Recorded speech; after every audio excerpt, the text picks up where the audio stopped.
I did pretty bad damage to my foot and ankle when I took a wrong step outside of work 3 months ago.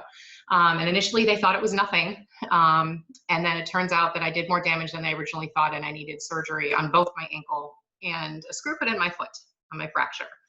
I have injured many things before and have many times had to go to physical therapy, of course, physically go.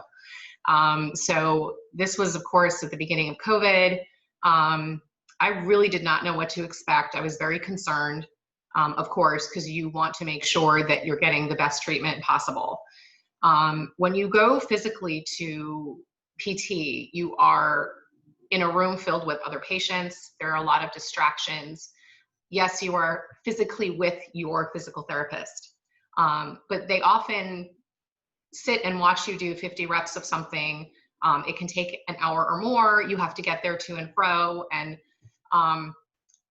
I thought that that was really the better option. And so, of course, was concerned, how are they going to be able to check my foot and ankle if they're not with me?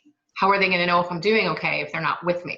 How are they going to see any progress to let me know if I'm doing something incorrectly?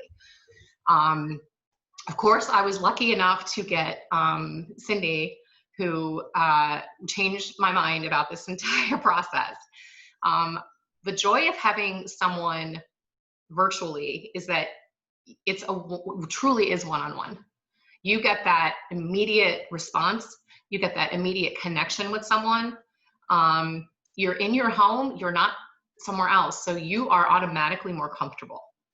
And in my case, I can't speak for everybody else, but in my case, I think more comfortable to work towards your end goal.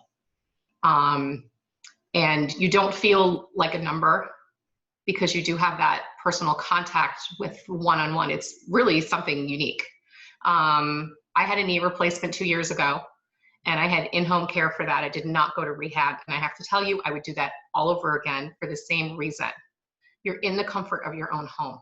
You feel much more secure, much more in charge, much more able to make choices. And I think your ability to listen is heightened because you do have that personal connection with your physical therapist. There were no issues with her being able to make sure my foot was healing properly. So we were able to see, I could carry my laptop around with me and she could see through there, and I would hold the camera up and she would say, "You're not doing it far enough. Go, I know you can do further," or "That looks great, congratulations." I really feel that this personal experience really changed my mind on this whole virtual physical therapist aspect. I mean, who knew?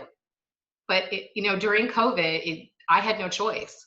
But if I had to do this all again, and I hope to God I don't, I would definitely do it virtually, without a doubt.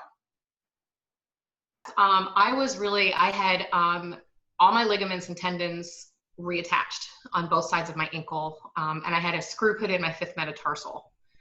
So a whole lot of surgery, and wasn't able to do anything. I had no weight bearing at all until I was able to talk to Cindy.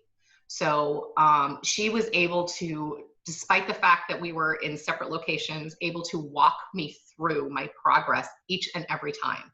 And I never felt like she was in a rush. I always felt like, she was very dedicated to my progress as much as I was, that she had just as much invested. So I went from no weight bearing at all and not being able to flex my foot at all to walking fine, doing the stairs. I mean, my God, that was a big thing. And of course, we all know being able to stand up in a shower, that was a big deal. So I am now 90% on my way to recovery. So there is, and again, absolutely no way I could have done it without her. She gave me